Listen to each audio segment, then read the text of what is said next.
एक घर में दो बच्चे जोर जोर से चिल्ला रहे थे, बोल रहे थे मेरी मम्मी पापा को बचा लो, गांव वालों दौड़ो मेरी मम्मी पापा को बचा लो। रोते हुए बाहर आते हैं और गांव की तरफ जाते हैं चिल्लाते हुए। जब गांव के लोग, आसपास के लोग उन बच्चों की आवाज सुनते हैं तो भारी मात्रा में लोग दौड़ते हुए उस घर की तरफ जाते हैं। और जब काफी लोग उस घर के अंदर जब घुसते हैं, वहां का नजारा देखते हैं तो वाकई में चौंक जाते हैं। जिसको सुनने के बाद उसके बाद पुलिस आती है और जांच पड़ताल करती है। जांच पड़ताल करने के बाद जो पुलिस खुलासा करती है, वाकई में आपको गुस्सा आएगा, इस समाज में रहने वाले लोगों के ऊपर गुस्सा आएगा, आपको लोगों के ऊपर से विश्वास हट जाएगा कि इस दुनिया में कौन कब दोस्त बन जाए कब दुश्मन बन जाए किसी को पता नहीं। और प्रशासन के ऊपर, पुलिस प्रशासन के ऊपर भी गुस्सा आएगा कि जो प्रशासन होती है वो भी लोगों को चिन्हती है, पहचानती है किसके साथ कैसा रवैया करना है। नमस्कार दोस्तों, मैं विजय शंकर पाल। इस वीडियो को लाइक करना, चैनल को सब्सक्राइब करना, पूरी वीडियो देखना, उसके बाद अपनी राय कमेंट बॉक्स में जरूर देना और हमें इंस्टाग्राम पे फॉलो जरूर करना। आज की जो सच्ची घटना सुनाने जा रहा हूं, यह है उत्तर प्रदेश में बस्ती जिला लगता है, यहीं पर रथौली थाना लगता है। रथौली थाने से 500 मीटर की दूरी पर एक घर होता है। उस घर में एक परिवार होता है। उस परिवार के जो सदस्य होते हैं उनका नाम राम नवल होता है, जिसकी उम्र 30 साल होती है। उनकी पत्नी होती है जिनका नाम आरती होता है, जिनकी उम्र 28 साल होती है। राम नवल निषाद के दो बेटे होते हैं, एक की उम्र 12 साल होती है और एक की उम्र 9 साल होती है और एक बेटी है जिसकी उम्र 1.5 साल है। राम नवल दिन दिहाड़ी का काम करते थे, राम नवल निषाद नाम है। ये दिन में जो भी काम मिलता था उसको करते थे, घर का भी काम करते थे, थोड़ा बहुत किसानी करते थे। जिंदगी अच्छे से कट रही थी, अपने बच्चों को पढ़ा रहे थे। जो इनका बड़ा बेटा है जिसका नाम अनुराग होता है, वो 12 साल का है, पढ़ाई कर रहा है, पढ़ने में अच्छा है, तेज है। अनुराग बचपन से ही छोटा है, तभी से उसका शौक है कि मैं आर्मी में जाऊंगा, देश की सेवा करूंगा, पढ़ू लिखूंगा। वो अपने पिताजी से बार बार बोलता है कि पिताजी मैं जैसे ही बड़ा हो जाऊंगा ना, मैं आर्मी में जाऊंगा और देश की सेवा करूंगा। पिताजी भी बोलते हैं बेटा मैं तुम्हारे लिए जितना हो सके उतना मेहनत करूंगा और तुम्हें तुम्हारा सपना जरूर पूरा कराऊंगा। उनका जो छोटा बेटा है जिसका नाम सत्यम है, 9 साल का है, वो डॉक्टर बनना चाहता है। वो अपने पिताजी से बोलता है कि भैया आर्मी में जाएंगे तो मैं डॉक्टरी करूंगा और डॉक्टर बनूंगा, लोगों की सेवा करूंगा। और उसके पिताजी भी बोलते हैं बेटा मैं तुम्हें डॉक्टर जरूर बनाऊंगा। गरीब परिवार था, सब कुछ सही चल रहा था, मेहनत करते थे, बच्चों को पढ़ाते थे। राम नवल बहुत ज्यादा मेहनत करते थे। जो आरती निषाद थी ये भी घर का काम करती थी, बच्चों के लिए टिफिन तैयार करती थी, बच्चों को स्कूल भेजती थी।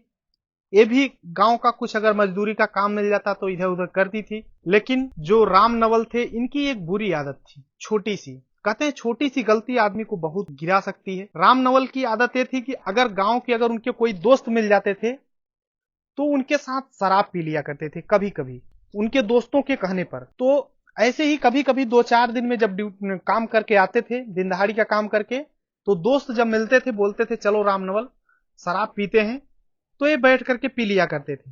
रोजाना तो नहीं लेकिन कभी कभी पिया करते थे। लेकिन एक दिन ऐसा ही होता है, 20 सितंबर 2023 का दिन होता है। राम नवल काम करके आते हैं, शाम का टाइम होता है, तभी इनके कुछ दोस्त मिलते हैं। एक का नाम त्रिलोकी सिंह होता है और एक का नाम आदर्श सिंह होता है। ये दोनों मिलते हैं, गांव के बगल में ही घर है इनका।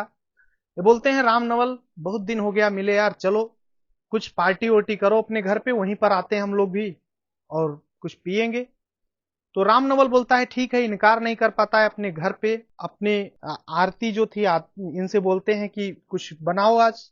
तो घर पे पार्टी होती है और ये दोस्त आते हैं, इनके 4 दोस्त आते हैं और शाम को शराब भी आती है, सभी पीते हैं, राम नवल भी पीते हैं।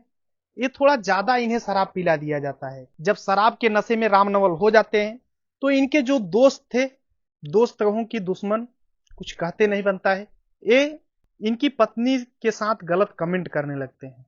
यानी आरती निषाद जो थी इनके साथ गलत कमेंट करने लगते हैं। तो राम नवल नशे में जरूर होते हैं लेकिन बोलते हैं मेरे कम से कम मेरे परिवार वालों से गलत शब्द मत बोलो, पी लिए हो तो क्या हुआ।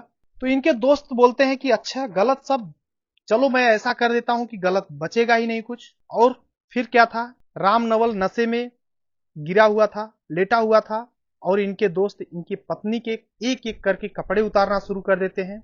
अब आरती चिल्ला रही थी, चीख रही थी, लेकिन वहां रात का समय था, कोई सुनने वाला नहीं था। उसे घसीट करके बाहर ले जाया जाता है और उसे कपड़े उतारा जाता है, और 4 लोग मिल करके एक महिला के साथ गैंग रेप करते हैं। और एक अगर रेप करता तो एक वीडियो बना रहा था, और वीडियो बनाते हैं, पूरी रात ऐसे ही सिलसिला चलता है, वीडियो बनाते हैं और फिर धमकी देते हैं कि देखो वीडियो बन गई है तुम्हारी, अगर तुम पुलिस को बताए या फिर अपने रिश्तेदारों गांव वालों को किसी को भी बताए कि मेरे साथ गलत हुआ है, मेरे साथ ये लोग रेप किए हैं, तो ये वीडियो वायरल कर दूंगा, फिर तुम लोग कहीं के नहीं रह जाओगे, कहीं भी मुंह दिखाने लायक नहीं रह जाओगे। राम नवल भी डर जाता है, आरती भी डर जाती है। इनके साथ जो हुआ था वाकई में बहुत ही खौफनाक था। ये लोग रेप जैसी घटना को अंजाम दे करके पड़ोसी जो थे वो अपने अपने घर चले जाते हैं रात में ही। धीरे धीरे सुबह हो जाती है। दोनों, राम नवल और आरती दोनों रो रहे थे। उन्हें लग रहा था अब किससे कहूं, मेरी इज्जत लूट चुकी है, किससे जा करके अपनी बयां करूं। वो लोग कुछ समझ में नहीं आता है। उसके बाद एक फैसला करते हैं, सल्फास की दवा रखी होती है, दोनों लोग खाते हैं। उसके बाद वीडियो कैमरा का वीडियो ऑन करते हैं, मोबाइल ऑन करते हैं, उसके बाद उसमें बयान करते हैं। वीडियो ऑन करने के बाद बोलते हैं कि मैं सल्फास खाने जा रहा हूं। वीडियो में लाइव वो लोग दिखाते हैं कि मैं सल्फास खाने जा रहा हूं, हमारे पत्नी के साथ रेप किए हैं। ये लोग जो नाम बताता है वो 2 लोगों का नाम बताता है, उस समय त्रिलोकी सिंह और आदर्श सिंह, दोनों का नाम बताता है, और 2 का नाम नहीं बताता, 2 का ही नाम बोलता है। और जो आरती होती है ये भी बोलती है कि मेरे साथ रेप हुआ है, हम लोग कहीं मुंह दिखाने लायक नहीं रह गए हैं। और उसी समय बोलते हैं कि मैं सल्फास खा रहा हूं। सल्फास खाने के बाद जैसे ही खा लेते हैं, जो बेटे थे, छोटे छोटे बेटे 9 साल 12 साल के, उनको बुलाते हैं कि देखो यहां आओ, ये देखो वीडियो बन रही है, हम लोग दोनों सल्फास खा लिए हैं। और जैसे ही हम लोग खत्म हो जाएंगे, तुरंत मोबाइल उठाना और ले जाना, एसओ साहब को दे देना, थाने पे दे देना, और किसी को ये मोबाइल मत देना। वो लोग यही बोलते हुए तड़प रहे हैं। और जब बेटे छोटे छोटे देखते हैं अपने सामने अपने मम्मी पापा को मरते हुए, वो लोग चीखने लगते हैं। अपने हिसाब से जो भी हो पाता है वो लोग पानी डालते हैं ऊपर कि बच जाएं, कुछ जो समझ में आता है छोटे छोटे बच्चे करते हैं।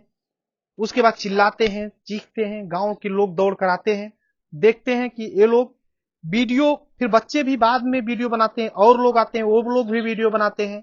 ये लोग वीडियो में बोलते हैं कि मैं इसीलिए मरा हूं, यही कारण है।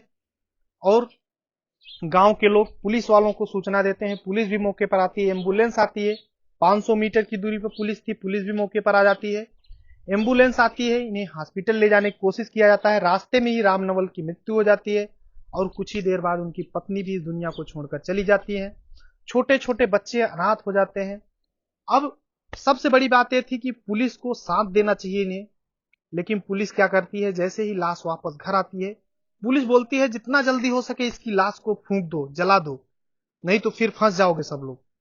अब सोच लो, पुलिस को उसकी लाश को पोस्टमार्टम के लिए भेजना चाहिए था, उनकी हेल्प करना चाहिए था, लेकिन वही पुलिस बोल रही है जितना जल्दी हो सके इसकी लाश को जला दो। शायद यही कारण रहा होगा कि वो लोग मरना उचित समझे होंगे, क्योंकि पुलिस भी बिक चुकी है।